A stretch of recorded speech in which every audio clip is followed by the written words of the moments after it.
All Our Yesterdays by Margaret Rumbold, Gladesville, 2111.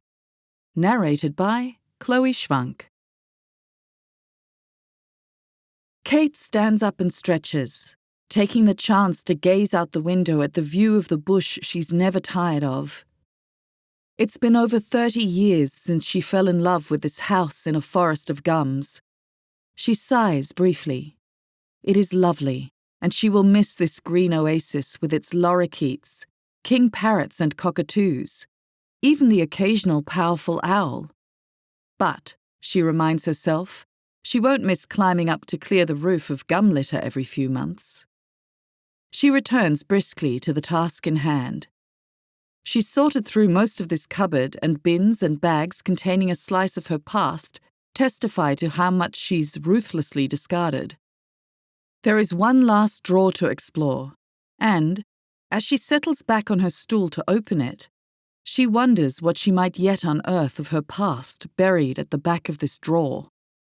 At first glance, the bulk of the contents seem unremarkable, with the exception of an intriguing timber box. She's forgotten its existence where it's lain buried under an odd assortment of clothing she's never got around to mending, along with a stalled knitting project. No tough decisions here. They're swiftly relegated to yet another large plastic bag. She recognizes the box from when she cleaned out her mother's apartment. It's small but sturdy, and as she opens the lid, she discovers it is packed with memorabilia. Photographs, lots of them, assorted concert and theatre programs, graduation programs, spill out onto the floor when she lifts it out and turns it on its side. She leafs through the programs, stopping and smiling now and then, but they all go into the recycling. It's the photographs that slow her down. She picks one up, and the decades roll back in an instant. She's arm in arm with a man she'd once imagined herself in love with. It's faded, but their faces still speak across the years of youthful idealism, of the zest to throw off the shackles of convention. She remembers those ridiculous floral jeans, her hair long enough to sit on, her absurd optimism and determination to make this man her reason to be.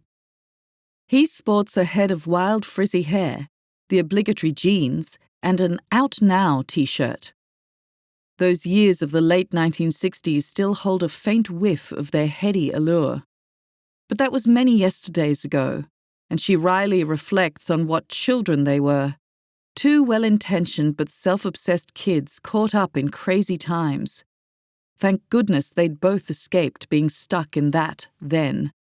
And thank goodness there were no mobile phones to multiply the photos, and no social media on which any of those yesterdays could resurface in years to come. Into the discard pile it goes. She flips through a few more photos, stopping to smile at one from the day she married the man with whom she has shared almost 50 years. On either side of them stand her beaming parents, Tom and Rosie. That was a then that's lasted. It's shifted shape and been tugged and stretched through a series of thens to endure and flourish into the now of two far wiser but faithful survivors. She pops it on the mantelpiece to show Ken when he gets home. The last few photos are stragglers, probably duplicates which have escaped being carefully anchored into any album. Here is her firstborn, held proudly in her arms. Here the twins as toddlers leaning up against her, gazing shyly into the camera. And here that tempestuous teenager on her last day of school, now a mature woman raising her own children.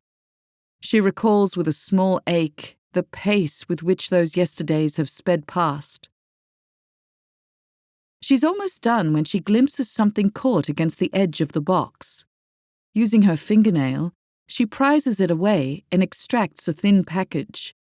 Inside an ancient envelope is a flimsy piece of paper wrapped around a small, flat object. The paper is fragile and worn.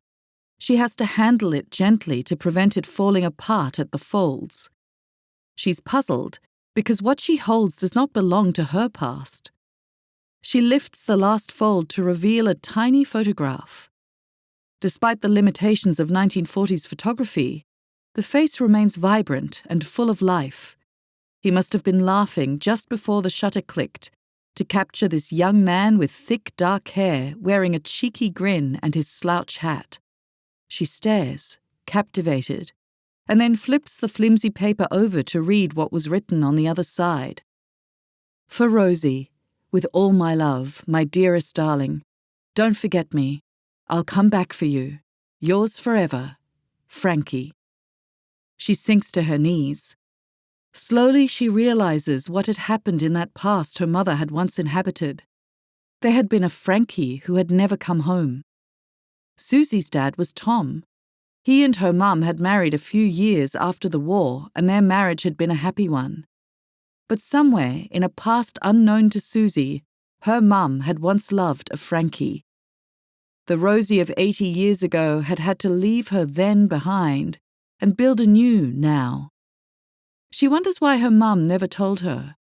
But as she keeps thinking, she understands why Frankie's photo was carefully kept, but as a piece of her past to be remembered only by Rosie, then and now. Susie gets up from her knees and puts the photograph thoughtfully to one side. When she returns a couple of hours later, she picks up the photograph again and looks searchingly at this man the camera had captured. Then, still holding her tiny find, she steps across to the mantelpiece to stand Frankie next to the family photo on her wedding day. Frankie, after so much has passed into a long ago then, is somehow a part of her now. The end.